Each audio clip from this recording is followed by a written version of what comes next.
Tes, tes, tes, tes, tes, tes, tes.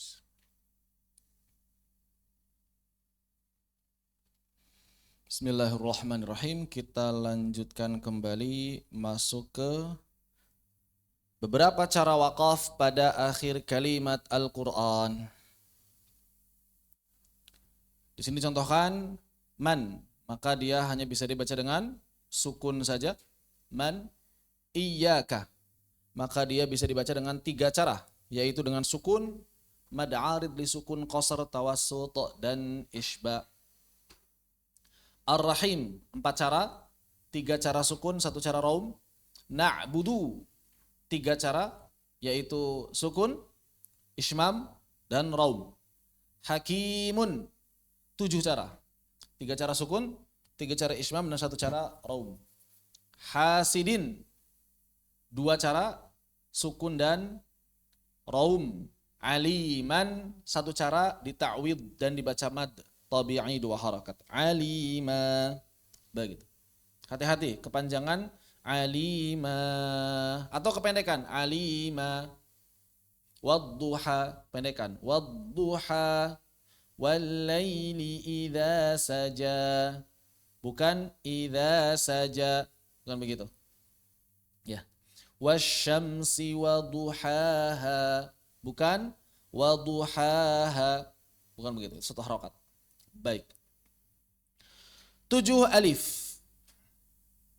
Al-alifatus sab'a. 7 alif di sini adalah 7 alif yang terdapat pada 7 kata yang dalam riwayat Imam Hafs dari Imam Asim jalur asy-Syatibiyah dibaca saat waqaf namun gugur saat wasal. Yang pertama kata ana di seluruh Al-Quran yang artinya saya. Maka kata ana yang bukan artinya saya tidak termasuk, seperti anamil. Anamil itu 1 kata.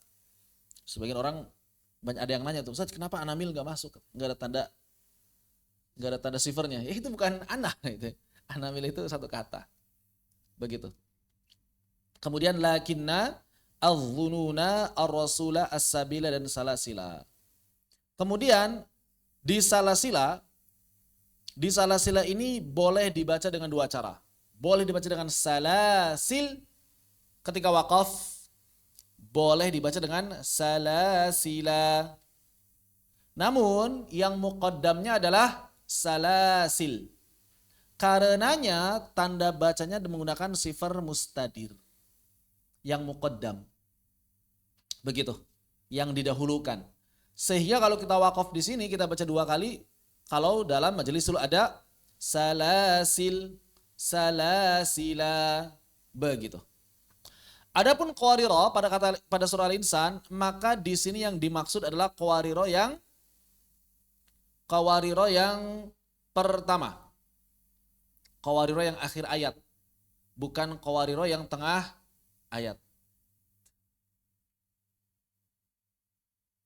Qawariro yang betul ya? Qawariro yang akhir ayat, bukan qawariro yang awal ayat. Kenapa? Karena yang awal ayat itu selalu dibaca tanpa mad. Alifnya benar-benar gak berfungsi. Sehingga kalau misalnya kita waqaf di awal ayat, qawariro, qawarir, begitu. Cuma gak mungkin sih, itu cara baca yang secara kaidah waqaf dia qabih. Akan tapi dalam ujian waqaf ikhtibari atau ta'limi itu bisa dilakukan. Berhenti pada qawarir yang kedua, misalnya begitu. Maka cara baca begitu, qawariro, qawarir. Enggak bisa, qawariro, enggak bisa. Begitu. Wallahu a'lam bissawab. Jadi di sini ada 2 tanda. Yang pertama yang disebut dengan sifar mustatil, bulatan lonjong atau lingkaran yang lonjong. Yang kedua adalah lingkaran yang bulat. Seperti angka 0, elips ya namanya. Yang lonjong itu elips ya. Elips. Yang kedua adalah bulat. Sebenarnya enggak bulat-bulat amat sih kalau di sini. Cuma dia memang begitu tanda baca sukun kalau di maghrib ya. Bedanya apa? Bedanya kalau sifar mustatil, lingkaran yang lonjong, bentuknya seperti angka 0, tanda ini berfungsi untuk menggugurkan huruf saat wasal saja. Adapun saat waqaf, alifnya tetap terbaca. Ana al-dhununa qawarira. Lakinna, saat waqaf semuanya dibaca alifnya. Adapun sifar mustadir, ini berlaku untuk seluruh kalimat yang ada sifar mustadirnya, maka ketika ada huruf yang di atasnya sifar mustadir, artinya huruf itu benar-benar dianggap nggak ada sama sekali. Berarti di sini misalnya di sini misalnya salasila, maka kata salasila ini ibarat alifnya nggak ada sama sekali, seperti begini. Kok nggak ada? Seperti nggak bisa hilang alifnya. Nah seperti begini. Seperti begini. Sama sekali benar-benar gak ada alif. Seakan-akan gak ada alif sama sekali. Sehingga kalau kita wakaf di sana, salah sil. Ya. Jadi alifnya benar-benar seperti gak ada. Benar-benar seperti gak ada. Jadi begitu. Seperti itu keadaan alifnya. Benar-benar seperti gak ada. Demikian pula pada huruf-huruf yang lain, seperti misalnya huruf apa? Huruf alif pada kata mi'ah. Tahu ya? Huruf alif pada kata mi'ah. Maka itu alifnya tidak berfungsi sama sekali. Seperti apa contohnya? Mi'ah itu mi'ah. Maka di sini di atas alif ada sifar mustadir. Ini benar-benar dianggap tidak ada sama sekali. Nah, jadi begitu. Seakan-akan gak ada alif sama sekali tuh. Mi'atun misalnya. Atau misalnya ulaik. Ulaik gak ada sama sekali kan? Di wawunya. Sama juga dia. Ulaik ulul albab ya. Ulaika. Maka di sini wawunya dianggap tidak ada sama sekali Nabi. Kalau mau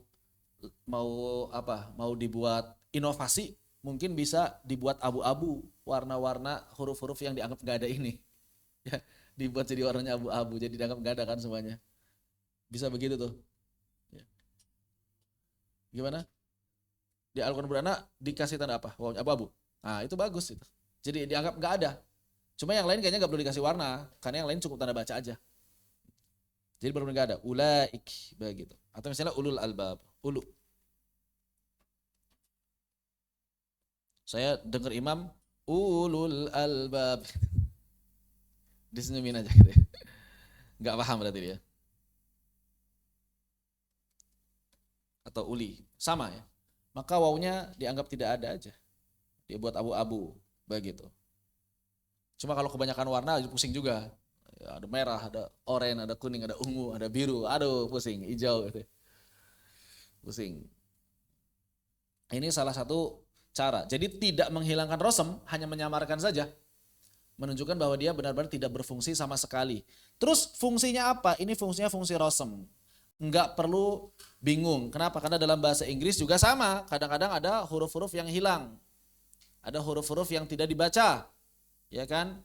Seperti misalnya ada silent R, ada silent H, ada silent banyak ya. Misalnya seperti haur. Bacanya apa? Hour. H-nya nggak ada. Istilahnya silent age. Hour. An hour. Antum nggak bisa baca hour, nggak baca hour, an hour. Dan itu banyak dalam bahasa Inggris, dan itu banyak dalam bahasa Inggris yang hilang suaranya, istilahnya silent. Maka di sini berarti silent alif, silent waw. Dalam bahasa Indonesia ada nggak? Ada, dalam bahasa Indonesia banyak juga. Hurufnya ada, tapi tidak dibaca, seperti bakso, berarti silent K. Bakso, dibaca baso. Baso, begitu. Ya. Atau misalnya apalagi kalau dalam bahasa Indonesia, tahu. Kita tahu bacanya, tidak. Kita baca tidak. Tidak tahu. Kalau dalam bahasa Jawa, banyaknya diganti dengan hamzah ya. Ka diganti dengan hamzah kalau ka itu. Tidak, tidak. Bakso, bakso. Bakso ya kan? Diganti dengan hamzah. Ibdal berarti. Makanya sampai, nulisnya kayak gimana sampai? Sampek gitu ya. Sampek. Tapi teman saya pakai K, sampai. Udah sampai. Saya keliru baca, kok kayak sempak baca awalnya itu. Sampai, udah sampai belum katanya. Ada K-nya, kaget ya, udah sampai belum. Orang Jogja, saya pernah waktu itu dapat WA dari orang Jogja. Saya ke Jogja, dia nanya udah sampai mana? Oh sempak, oh sampai. Sekilas itu, sekilas kaget. Oh sampai. Begitu ya. Jadi ada dalam bahasa Indonesia pun huruf-huruf yang ada tulisannya tapi tidak dibaca. Ada. Dalam saya yakin setiap bahasa itu ada. Seperti kalau sebaliknya juga ada, dalam bahasa Arab sebaliknya ada. Jadi ada yang tuntok la tuktab, ada tuktab la tuntok. Ada yang diucapkan tapi nggak ada tulisannya. Dalam bahasa Indonesia banyak tuh, diucapkan tapi nggak ada tulisannya. Seperti beberapa orang yang baca sepeda menjadi sepeda, ya kan? Sepeda sebagian orang. Baca mi jadi mi. Atau misalnya makan jadi makang, ikan jadi ikang. Makassar ya, ikan jadi ikang gitu. Seperti itu. Jadi sudah biasa. Begitu, wallahu a'lam bishawab. Baik. Kemudian beberapa wakaf pada beberapa keadaan. Cara wakaf pada beberapa keadaan. Maka kalau sukun jelas langsung saja dibaca dengan sukun asli. Idza sama'u fatarat. Ya udah enggak diubah apa-apa lagi, udah otomatis enggak bisa diapa-apain lagi. Bagaimana wadduha walaili idza saja? Sebagian orang masih ada yang mengira ini adalah mad arid. Sebagian orang masih ada yang mengira ini mad arid. Makanya dia baca wadduha, apalagi di akhir ayat suhufi Ibrahim wa Musa. Allahu akbar gitu kan. Mad arid li ruku'. Ini bukan mad arid li sukun. Kenapa bukan mad arid li sukun, Ustaz? Karena madnya di akhir kalimat. Enggak bertemu sebab apapun. Kalau mad arid li sukun adalah mad asli yang bertemu sukun. Di sini mad aslinya ketemu apa? Enggak ketemu apa-apa. Berarti dibaca dua harokat. Dan dia sebetulnya adalah alif. Alif yang bentuknya ya. Bentuknya ya, suaranya alif. Kenapa? Karena kalau dari sudut pandang shorof, untuk memberitahu bahwa asalnya adalah ya. Asalnya adalah ya, doha ya. Ya, asalnya adalah ya, begitu. Jadi kenapa kau pakai ya? Karena asalnya itu ya. Kemudian diubah, diibdal suaranya menjadi suara alif. Wadduha wal laili idza saja ma wadda'aka rabbuka wa ma qala. Semuanya. Jadi kalau ada huruf alif yang berbentuk ya, itu menunjukkan bahwa kata aslinya adalah huruf ya. Begitu. Allahu a'lam. Jadi sama cara baca seperti ini. Wasyamsi wa duhaha. Karena tadi fungsinya sama dengan alif 100%. Bagaimana kalau huruf berharokat? Ya sama seperti apa yang tadi telah kita jelaskan. Wattini wazzaitun. Kalau dia kasrah, maka berarti bisa disukunkan atau bisa menggunakan ismam atau rob apabila memenuhi syarat. Begitu. Kemudian, dua huruf sukun di akhir kalimat. Ini adalah tata cara yang sering sekali ditanyakan. Bagaimana cara membaca dua huruf sukun di akhir kalimat? Maka caranya sebetulnya sama seperti apabila huruf terakhirnya dibunyikan. Contoh, wal fajr. Maka caranya sama seperti kita membaca wal fajri. Tinggal disukunkan aja roknya. Yang asalnya wal fajri menjadi wal fajr. Walayalin ashri. Walayalin ashr. Begitu. Wasyaf'i wal watri. Wasyaf'i wal watr. Begitu. Wallaili idza yasri. Wallaili idza yasr. Begitu. Jadi sama saja ketika huruf terakhirnya diharokati. Sebagian ulama memberikan penjelasan bahwa dia harus dibaca ikhfa. Yang namanya adalah al-ikhfa bil ma'nal jadid. Nah ini misalnya kalau dalam kitab tajwid berbahasa Indonesia ditulis dalam buku pokok-pokok ilmu tajwid yang disusun oleh Kiai Haji Muhammad Basari Alwi Murtadha. Yang ini kitab buku-buku pokok ilmu tajwid ini, pokok-pokok ilmu tajwid ini banyak mengambil dari kitab An-Nadharat.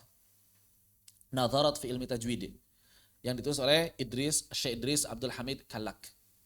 Adapun untuk bab ini sendiri bisa dilihat di halaman 110-111 kitab Nadharat fi ilmi tajwid. Apa itu al-ikhfa bil ma'nal jadid? Kita jelaskan dulu makna menurut mereka yang mengamalkan.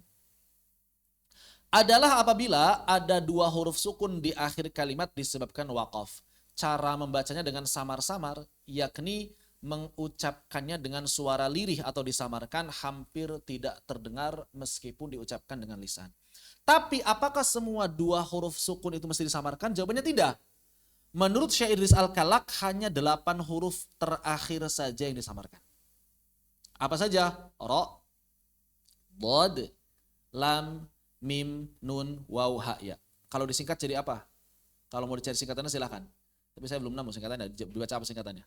Ra, Dhad, Lam, Mim, Nun, Waw, Ha, Ya. Berarti kalau huruf terakhirnya kaf, maka tidak boleh disamarkan. Huruf terakhirnya qaf, tidak boleh disamarkan. Huruf terakhirnya ha, tidak boleh disamarkan. Huruf terakhirnya apa lagi yang nggak ada di sini? Yang ada dalam Al-Quran tapi nggak ada di sini. Kaf, kemudian apa? Yang nggak ada di sini ha, kemudian jim ada gimana contohnya?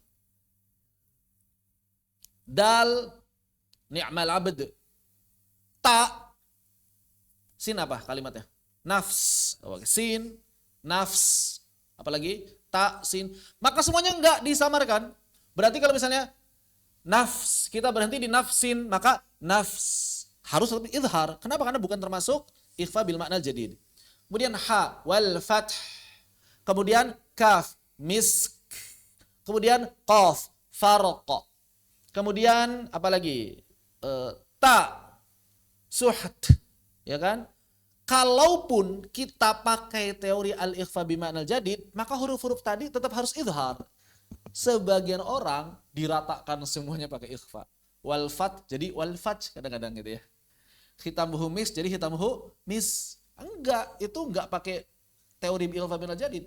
Adapun yang pakai teori ikhfa bil jadid kalau huruf terakhirnya 8 huruf ini saja. Begitu. Berarti huruf-huruf yang lain di sini misalnya contohnya apa? Khitamuhu misk, ni'mal 'abd, walam yu't. Kemudian ar-rizqa, kemudian wahinal ba's, kemudian ghulf, maka ini enggak pakai ikhfa. Begitu. Kemudian ada syarat juga, ikhfa bil ma'nal jadid diamalkan kalau yang pertama terletak di akhir bacaan. Yang kedua, sukunnya adalah sebab waqaf. Yang ketiga, didahului oleh huruf sukun asli. Yang keempat, kedelapan huruf tersebut tidak bertasydid. Sebagian ulama atau sebagian orang mengatakan sebelum huruf akhir tidak didahului mad. Ini sebetulnya sama dengan nomor 3, didahului huruf sukun asli bukan mad. Begitu. Maka harus huruf terakhirnya ini saja. Contoh yang lam.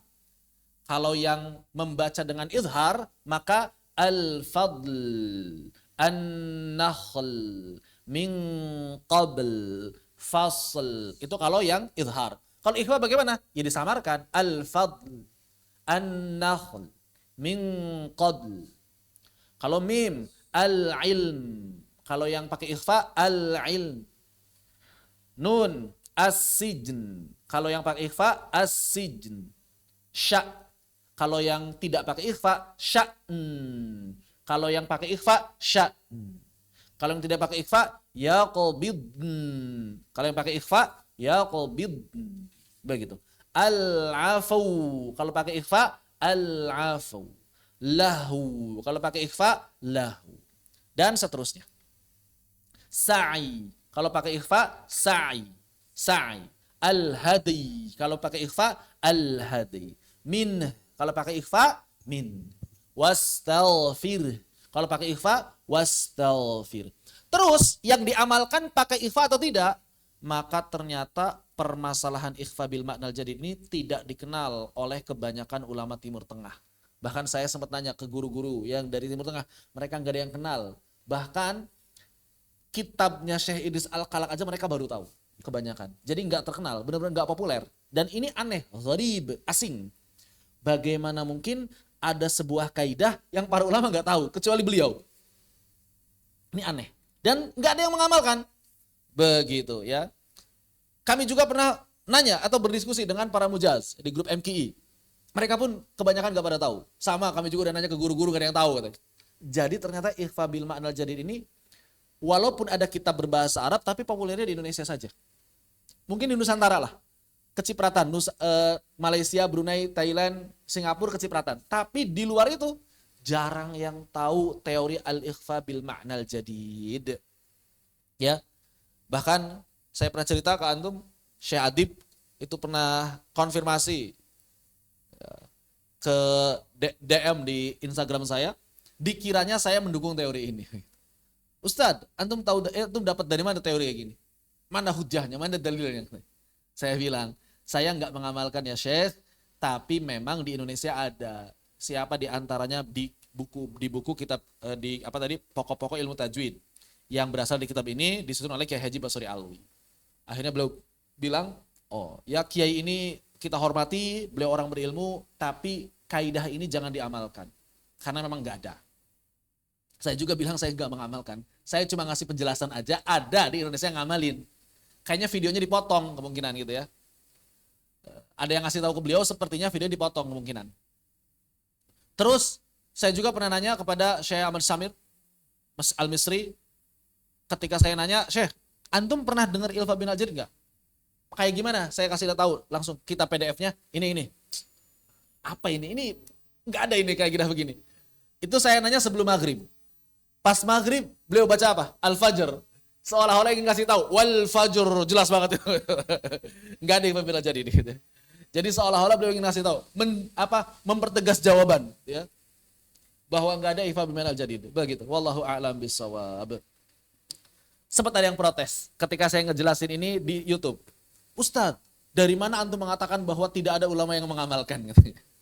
Ya, saya konfirmasi langsung gitu kan. Dia bilang, coba simak rekamannya Syekh. Ini linknya, rekamannya seini, ini linknya, rekamannya seini, ini linknya, rekamannya seini. Mereka semuanya terdengar samar kata dia. Maka saya ambil kesimpulan, iya memang secara praktek kadang ada ulama yang membacanya dengan samar. Tapi apakah mereka menyatakan dengan secara lugas, kami mengamalkan ikhfa? Jawabannya, enggak. Terus ngapain mereka baca samar? Yaitu karena naluri atau karena tidak bisa mengizharkan. Karena memang itu di dalam sholat. Melemah suaranya di akhir. Bukan karena pengen mengikhfakan, bukan. Karena memang suaranya melemah di akhir. Atau karena kurang akurat aja izharnya. Bukan dalam rangka mengamalkan ikhfa bil ma'nal jadid. Kenapa? Karena mereka nggak kenal istilah itu. Sehingga berarti kalau misalnya kita mendengar ada ulama yang mengamalkan hal ini. Saya lebih yakin bahwa mereka itu bukan karena mengamalkan ikhfa bil ma'nal jadid, tapi karena kurang akurat aja atau karena suaranya melemah di akhir aja. Begitu. Kenapa? Karena mereka rata-rata nggak tahu apa itu ikhfa bil ma'nal jadid. Jadi karena kekurang akurasian tajwidnya, bukan karena ingin mengamalkan ikhfa bil ma'nal jadid. Dan saya yakin kalau dalam keadaan ngajar mereka pasti akan memperjelasnya. Dalam keadaan ngajar mereka pasti akan memperjelasnya. Nah, kemungkinan besar saya memperkirakan bisa jadi awalnya begitu. Syekh Idris ini bisa jadi ngelihat gurunya baca, pas di akhir kok huruf-huruf ini agak samar gitu. Akhirnya beliau bisa jadi berijtihad. Wallah, karena saya belum dapat kitab lain yang menjelaskan ini gitu. Belum dapat kitab zaman dulu maupun kitab zaman sekarang selain kitab ini, dan kitab ini pun jarang dipakai oleh para ulama. Jarang disebut-sebut oleh para ulama. Wallahu a'lam bishawab. Kesimpulannya seperti itu ya. Baik. Kemudian waqaf di ta marbuthah, maka waqaf di ta marbuthah hanya ada satu cara, yaitu menggunakan sukun. Hal ataka hadithul ghashiyah wujuhun yawma idzin khashi'ah. Tidak bisa raum, tidak bisa ismam. Amilatun nasibah tasla naran hamiyah tusqa min ainin aniyah. Tidak bisa isyaman, tidak bisa raum. Bagaimana dengan fathatain? Maka cara waqaf di fathatain adalah dengan menggunakan mad asli 2 harakat, jangan kurang, jangan lebih. Wal adiyati dhabha, 2 harakat. Dhabha, bukan dhabha, atau dhabha, bukan. 2 harakat saja. Wal adiyati dhabha falmuriyati qadha falmughirati subha fa'atharna bihi naq'a. 2 harakat. Fawasatna bihi jam'a. Antara bihi dengan jam'a sama. Bihi jam'a. Bihi jam'a sama. Jangan bihi jam'a, tidak tepat. Bihi jam'a, tidak tepat. Bihi jam'a juga tidak tepat. Dua harakat. Sama-sama dua harakat. Bagaimana dengan waqaf pada huruf bertasydid? Maka kaidah asalnya perjelas tasydidnya sebagaimana ketika di tengah. Sebetulnya begitu kaidah asalnya. Makanya di sini hunna libasul lakum wa antum libasul lahun. Sama. Hunna lahun. Sama. Begitu. Lam yatamithunna insun qablahum wala jan. Ditahan. Minal gham. Ditahan. Jadi antara wasol dengan waqaf, gunah itu selalu sama. Lalu bagaimana dengan yang selain gunah? Maka hakikatnya sama. Hakikatnya sama. Misal, kalau di wasol, wala irruditu. Wala irruditu. Waqaf gimana? Wala irrudit. Sama aja sebetulnya kan. Tabbat yada abi lahabin wa tabba. Kalau waqaf, wa tabb. Sama aja kan? Afillahi syakkun. Afillahi syak. Sama aja. Wal hajji. Wal hajj. Illa bil haqqi. Illa bil haqq. Sama aja. Begitu. Termasuk yang lain. Fa illam yusibha wabilun fatallun fatol. Sama aja kan? Fatallun fatol. Sama aja. Makanya di sini fa illam fatol. Sama aja. Begitu. Atau di sini misalnya kama yaqumul ladzi yatakhabbatuhu syaitanu minal massi sama aja begitu ya.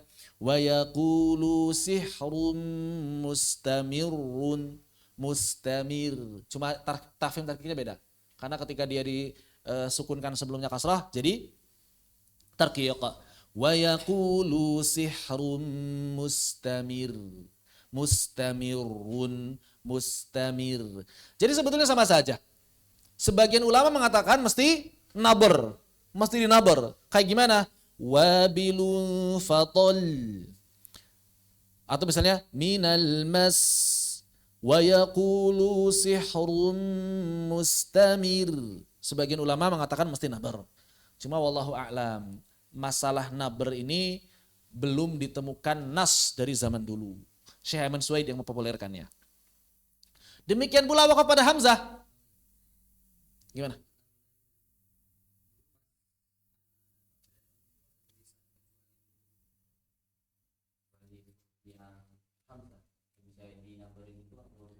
Beda-beda. Ada yang mengatakan seluruh syiddah, ada yang mengatakan syiddah qalqalah saja yang tidak dinabar. Paham ya? Ada yang mengatakan seluruh syiddah, ada yang mengatakan syiddah dan qalqalah. Makanya saya bilang di situ para ulama beda pendapat. Ya kan? Makanya saya katakan terdapat perbedaan pendapat pada huruf syadidah yang bukan qalqalah, yakni huruf kaf dan ta. Sebagian ulama misalnya Syekh Ayman Suwaid memasukkan kedua huruf tersebut dalam kelompok huruf yang dibaca dengan an-nabr. Begitu ya? Taib. Kemudian hamzah.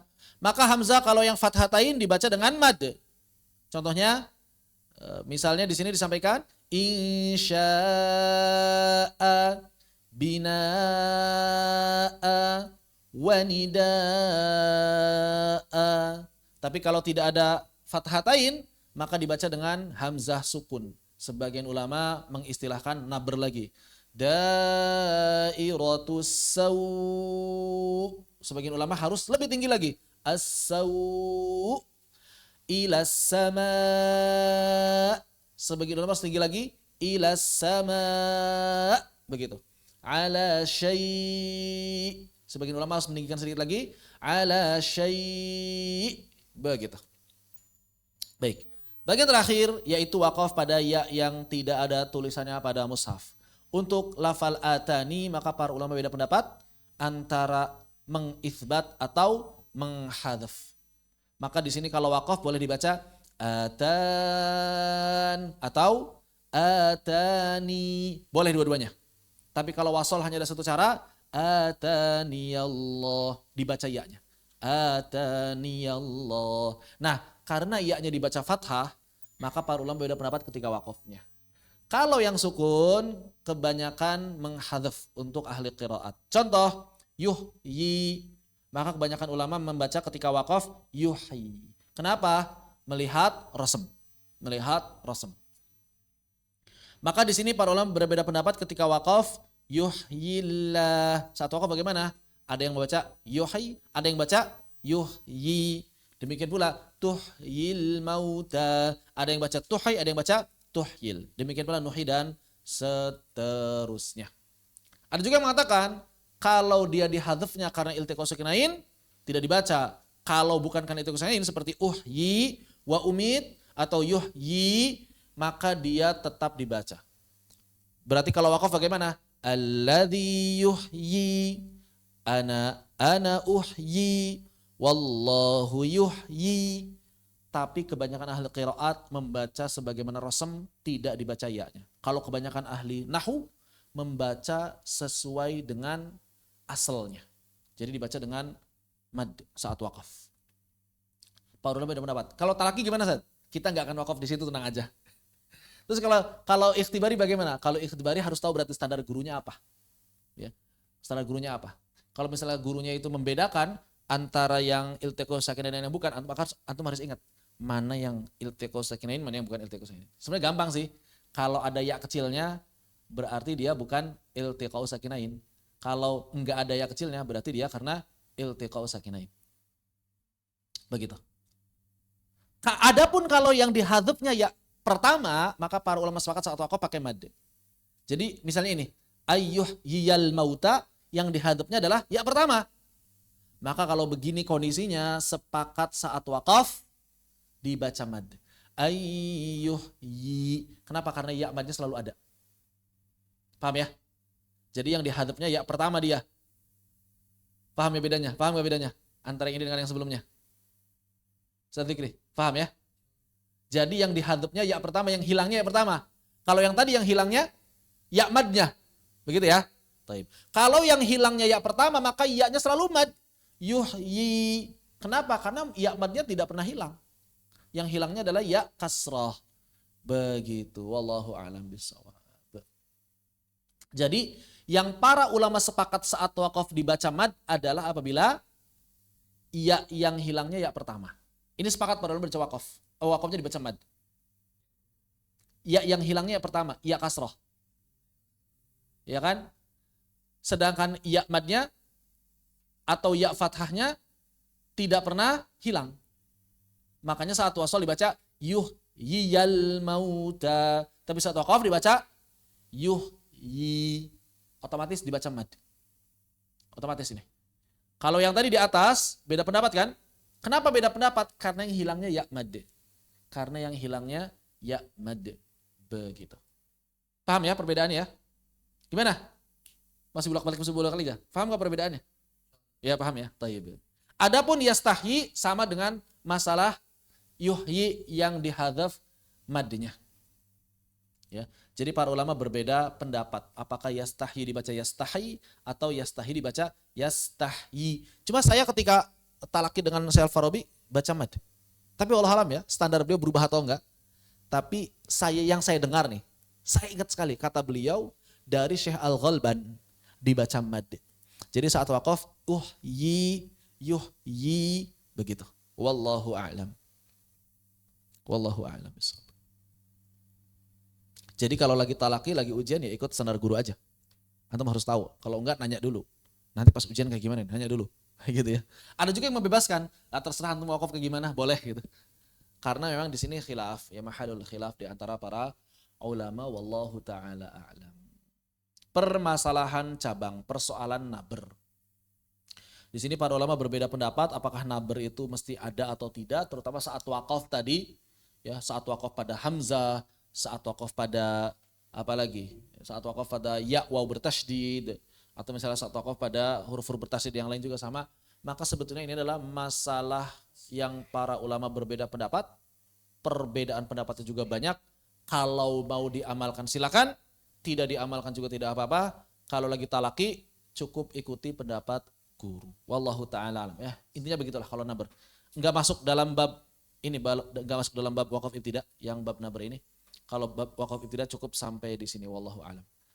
Di modul daurah udah ya? Habis sampai situ ya? Atau ada lagi? Kita lihat dulu modul daurahnya. Udah selesai berarti sampai situ betul. Maka berarti selesai sampai di sini walhamdulillahirabbil alamin.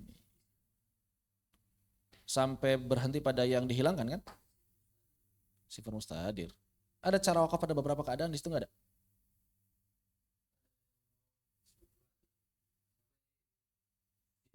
Sampai 7 alif. Yang di modul yang dibagikan sampai 7 alif doang. Oh gitu. Oh berarti ini saya tambahin baru berarti ya. Ya enggak apa alhamdulillah. Ada tambahan berarti dibandingkan dengan yang di buku. Ada kan yang baru. Nanti saya bagikan modul yang barunya lah. Cuma belum rapih ini modul yang barunya. Yang di Zoom apakah ditanyakan? Dipersilakan apabila ada yang ditanyakan. Kalau tidak ada berarti kita selesai sampai di sini. Walhamdulillahirabbil alamin. 4 menit lagi jam 11 sebetulnya. Ada waktu 4 menit dari waktu normal. Kalau ada yang ingin didiskusikan. Begitu. Gimana? Kalau kata Ibnul Jazari di takrib, kalau di An-Nashr sih agak kurang detail dari takrib, saya dapat itu di takrib sebetulnya, takribun Nashr. Bahwa apabila hadzf ya-nya dihilangkan karena iltiqa'u sakinain, maka tidak dibaca mad saat wakaf. Ya. Kalau dihilangkannya bukan karena iltiqa'u sakinain, jadi enggak ada sebab, hilang aja dia. Maka saat wakaf dibaca mad, begitu ya.